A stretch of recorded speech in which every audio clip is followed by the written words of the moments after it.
Hello guys, welcome to my channel. तो इस video में हम लोग क्लास 10th का चैप्टर नंबर 6 एक्सरसाइज 6.2 का नेक्स्ट क्वेश्चन डिस्कस करने जा रहे हैं। तो चलिए वीडियो को हम लोग स्टार्ट कर देते हैं। हाँ, तो क्वेश्चन नंबर 7 देखिए। इससे पहले वाली वीडियो में हमने क्वेश्चन नंबर 6 तक बहुत अच्छे तरीके से डिस्कस कर दिया था। चलिए क्वेश्चन नंबर 7 देखिए। आपकी स्क्रीन पर क्वेश्चन दिख रहा है, आप भी क्वेश्चन को पढ़ना स्टार्ट कर दीजिए। देखिए क्वेश्चन क्या करें, यूजिंग थ्योरम 6.1, जो आपका थ्योरम 6.1 है। 6.1 थ्योरम्स क्या कहता है, converse of basic proportionality theorems, यानी कि जो बेसिक प्रोपोर्शनलिटी थ्योरम्स कहता है, जो थेल्स थ्योरम्स कहता है, उसी का कन्वर्स है। ठीक है, अभी आपको बताएंगे हम। देखिए कहता है कि 6.1 थ्योरम्स को यूज़ करके prove that A line drawn through the mid points of one sides of a triangles. मतलब देखिए आपके लिए फिगर मैंने बना दिया है। कह रहा है क्या कि आप 6.1 थ्योरम्स को यूज़ करके क्या करें, a line drawn through one sides of a triangles. मतलब कि मान लीजिए ये हमारे पास एक ट्रायंगल का साइड है ए बी, ठीक है। इससे हमने एक लाइन को ड्रा किया है और क्या है, जिस पॉइंट से ड्रा किया है वो आपका मिड पॉइंट से, डी पॉइंट से ड्रा किया है तो डी आपका क्या हो जाएगा, मिड पॉइंट हो जाएगा इस ए बी का। उसके बाद ये क्वेश्चन क्या बोल रहा है, parallel to another side bisect the third side. और ये जो लाइन हमने ड्रा किया है वो इस साइड्स का पैरेलल है। तो आपको प्रूफ करके दिखाना है कि ये जो है वो थर्ड साइड को बाइसेक्ट करता है। मतलब कि बाइसेक्ट मतलब क्या होता है, ई जो है वो बीचों बीच में रहेगा।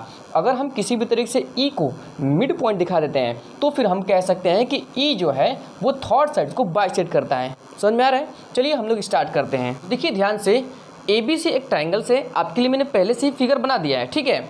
ए बी से एक ट्रायंगल से डी क्या है, ए बी का मिड पॉइंट है। जैसे क्वेश्चन ने बोला था कि एक ए बी जो है उसका मिड पॉइंट से एक लाइन ड्रा किया जाता है और वो लाइन थर्ड वाले साइड्स का पैरेलल है। तो जिस पॉइंट पे जाके ये लाइन टच करती है तो प्रूफ करना कि वो पॉइंट इस थर्ड वाले साइड्स को, मतलब ये जो लाइन है, ये जो लाइन है वो थर्ड वाले साइड को बाइसेक्ट करेगा। मतलब आपको ई को मिड पॉइंट दिखाना है। बाइसेक्ट मतलब बीचों बीच, ठीक है। देखिए गिवन आपको लिखना बहुत जरूरी है, एग्जामिनेशन में उसका नंबर मिलता है। गिवन में क्या दिया है, in triangle A B C, D क्या है जी, मिड पॉइंट दिया है हमको ए बी का, और डी ई जो लाइन है वो पैरेलल है बी सी का। आपको क्या दिखाना है, E is the mid point of A C.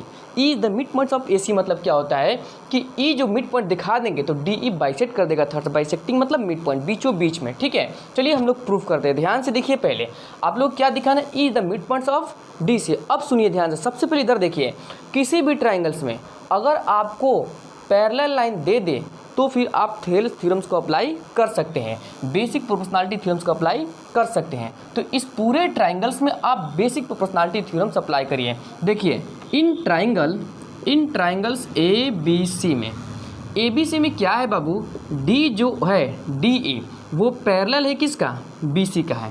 D E parallel है बी सी का, मतलब उनके साइड का रेशियो बराबर होगा थेल्स थ्योरम्स की मदद से। तो हम कह सकते हैं कि ए डी अपॉन में B D, A D upon में B D is equal to होगा ए ई अपॉन में ई सी का, ए ई अपॉन में ई सी का। समझ में आ रहा है यहाँ तक सबको? यहाँ ब्रैकेट में लिख दीजिएगा by Thales theorems, by Thales theorems, by Thales theorems. समझ में आ गया सबको? अब लेकिन यहाँ से ध्यान समझिए, डी क्या है, डी इसका मिड पॉइंट है। जब डी इसका मिड पॉइंट है इसका मतलब ये कह सकते हैं कि ए डी बराबर डी बी होगा। जब डी मिड पॉइंट तो बीचों बीच होगा, इसका मतलब ए डी बराबर क्या होगा, बी डी होगा। तो यहाँ हम ये भी लिख सकते हैं, यहाँ हम गिवन में क्या लिख सकते हैं, बोला है in triangle D the mid points of A B. इसका मतलब क्या होगा हमारे पास कि ए डी बराबर डी बी होगा, डी क्योंकि मिड पॉइंट है। तो आप ए डी की जगह पे बी डी भी लिख सकते हैं या बी डी की जगह पे ए डी भी लिख सकते हैं। तो चूंकि हमारे पास दोनों बराबर से हैं तो हम बी डी की जगह पे ए डी भी लिख सकते हैं। इज इक्वल टू क्या हो जाएगा, ए ई अपॉन में हो जाएगा आपके पास ई सी। ब्रैकेट में लिख दीजिएगा कि D is the mid points, D is the mid point, D is the mid points of A B. D A B का मिड पॉइंट्स है, इसीलिए हमने बी डी की जगह पे भी ए डी लिख दिया, क्योंकि ये दोनों तो बराबर ही होंगे हमारे पास। यहाँ तक सबको क्लियर है? आगे देखिए, ए डी से ए डी कट गया। जब ए डी से ए डी कट गया तो इधर क्या बचा, 1 बचा है।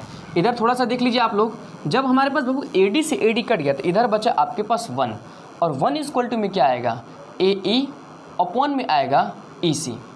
अब सुनिए, ई सी इधर मल्टीप्लाई होगा तो ई सी हो जाएगा, ई सी इज इक्वल टू हो गया आपके पास क्या, ए ए। तो हमने ये चीज़ दिखा दिया ए ई को ई सी के इक्वल दिखा दिया। और जब ए ई को ई सी के इक्वल दिखा दिया, इसका मतलब ई क्या है, इसका मिड पॉइंट से। और जब ई इसका मिड पॉइंट हो जाएगा तो डी ई क्या कर रहा है, ए सी को बाइसेक्ट कर दे रहा है। तो उसी चीज़ को लिखिए, वही चीज़ हमने लिख दिया कि so E is the mid point of A C. हमने जब बराबर दिखा दिया तो ई क्या हो गया, इसका मिड पॉइंट हो गया। और जब ई इसका मिड पॉइंट हो गया, इसका मतलब डी ई जो लाइन है ए सी को बाइसेक्ट करेगा, इसलिए हमने लिख दिया hence D E bisect the third side. I hope कि आपको बहुत अच्छे तरीके से समझ में आया होगा। चलिए हम लोग इसका क्वेश्चन नंबर 8 को डिस्कस करते हैं। तो क्वेश्चन नंबर 8 देखिए क्या कह रहा है, यूजिंग थ्योरम 6.2। 6.2 आपका थ्योरम्स क्या है, 6.2 थ्योरम्स आपका थेल्स थ्योरम्स है, BPT theorem, basic proportionality theorem से। उस थ्योरम्स को यूज कर क्या कह रहा है, prove that the line joining the mid points of any two sides of a triangle is parallel to the third side. चलिए पीछे क्वेश्चन को करते हैं। ध्यान से देखिए, पहले ही आपके लिए मैंने फिगर बना लिया है ताकि टाइम ना लगे आपको, ठीक है। देखिए क्या क्वेश्चन कह रहा है कि मान लीजिए एक ABC ट्रायंगल्स हैं, ठीक है। अब क्या कह रहा है कि इस साइड्स का मिड पॉइंट से और इस साइड्स का मिड पॉइंट से अगर हम एक लाइन को ज्वाइन कर देते हैं तो वो जो लाइन है वो थर्ड वाले साइड्स का पैरेलल होगा। और इसी चीज़ को आपको प्रूफ करके दिखाना है। अब सुनिए ध्यान से, डी एक मिड पॉइंट है, क्वेश्चन खुद बोला है। ई एक मिड पॉइंट है, क्वेश्चन खुद बोला है। क्या बोला है कि the line joining the mid point of any two sides, मतलब mid point of any two sides. और जो लाइन ज्वाइनिंग है प्रूफ करके देखा जाए कि वो लाइन जो है वो पैरेलल है थर्ड वाले साइड्स का। समझ में आ गया। इसका मतलब डी क्या है जी, ए बी का मिड पॉइंट है, सी के ई क्या है, ए सी का मिड पॉइंट है। उसी चीज़ को हमने लिख दिया कि ट्रायंगल ए बी सी में क्या है, डी ए बी का मिड पॉइंट है, ई ए सी का मिड पॉइंट है। समझ में आ गया। अब उसके बाद प्रूफ क्या करना है, डी ई को बी सी के पैरेलल दिखाना है। अब ध्यान समझिए, पहले हम लोग का थेल्स थ्योरम्स क्या कहता है कि किसी भी ट्रायंगल्स में अगर दो साइड्स पैरेलल होता है तो थेल्स थ्योरम्स अप्लाई होता है, उनके साइड्स का रेशियो बराबर होता है। अब हम चेक कर लेते हैं, क्या जब हम साइड का रेशियो निकालते हैं तो क्या ये बराबर आता है। और अगर बराबर आ जाएगा, इन दोनों का रेशियो अगर बराबर आ जाएगा तो फिर वो हमारे पास थेल्स थ्योरम्स को फॉलो कर लिया और वो हमारे पास पैरेलल ही होगा। बराबर आएगा तभी ना पैरेलल होगा जी, जब बराबर नहीं आएगा तो पैरेलल नहीं होगा। समझ में आ रहा है। तो चेक कर लेते हैं। सबसे पहले आप AD अपॉन में BD निकालिए। ध्यान से देखो बाबू, हम निकालते हैं AD अपॉन में BD, पहले निकालते हैं AD अपॉन में BD निकालते हैं। अब इधर ध्यान से देखिए, AD की जगह पे आप AD एज इट इज रहने दीजिए, BD की जगह पे भी आप AD ही रख दीजिए। अब क्यों रख रहे हैं, क्योंकि D मिड पॉइंट से, और जब D मिड पॉइंट से इसका मतलब AD BD दोनों क्या है, बराबर से। तो आप AD की जगह पे भी BD रख सकते हैं और BD की जगह पे भी AD रख सकते हैं, किसी एक की जगह पे रख दीजिए। AD एज इट इज रहने दीजिए, BD की जगह पे आप रख दीजिए AD। समझ में आ गया। और यहाँ ब्रैकेट में लिख दीजिएगा क्या, कि D is the mid points, D is the mid points. किसका है mid point, D is the mid points of AB, AB का मिड पॉइंट्स है, ठीक है। यहाँ से हमने लिख दिया। अब AD से AD क्या हो गया, कट गया। तो AD अपॉन में BD क्या आ गया, आपके पास 1 आ गया। AD अपॉन में BD आपके पास 1 आ गया। इसको इक्वेशन नंबर आप फर्स्ट मान लीजिए। अब इधर आइए, AE अपॉन में EC चेक करिए। चलिए ध्यान से देखिए, हम अब चेक करते हैं AE अपॉन में EC। ध्यान से देखिए, AE अपॉन में आप EC को चेक करिए।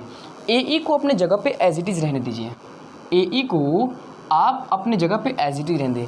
EC के जगह पे आप AE को ही रख लीजिए। क्यों रख दीजिए, क्योंकि E इसका मिड पॉइंट है। जब E इसका मिड पॉइंट है, इसका मतलब AE EC दोनों बराबर होगा। रख दीजिए, EC की जगह पे आप रख दीजिए AE को। समझ में आ गया।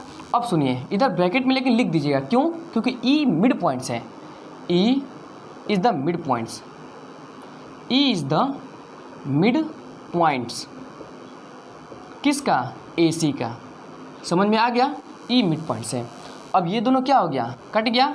तो AE अपॉन में क्या आया जी, AE अपॉन में AC इक्वल टू आया 1। इक्वेशन नंबर इसको सेकंड बना लीजिएगा, ठीक है। ये हमारे पास इक्वेशन नंबर सेकंड हो गया। आप ये जरूरी नहीं है कि इसके EC की जगह पे AE रख, आप AE की जगह पे भी कुछ रख सकते हैं, कोई दिक्कत वाली बात नहीं है।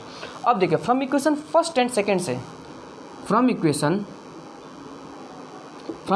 First and second, equation first and second से क्या मिला, राइट साइड दोनों का बराबर से, इसका मतलब लेफ्ट साइड भी दोनों का क्या हो जाएगा, बराबर से हो जाएगा। इसका मतलब कि AD अपॉन में BD, AD अपॉन में BD बराबर हो गया AE अपॉन में EC का, AE अपॉन में EC का। हमने ये चीज़ को बराबर दिखा दिया।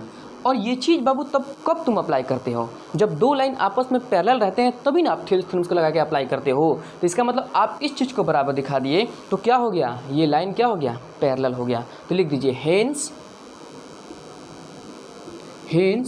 DE पैरेलल टू AC, इसलिए DE AC के पैरेलल हो गया। आई होप कि आपको क्वेश्चन नंबर 8 बहुत अच्छे तरीके से समझ में आया होगा।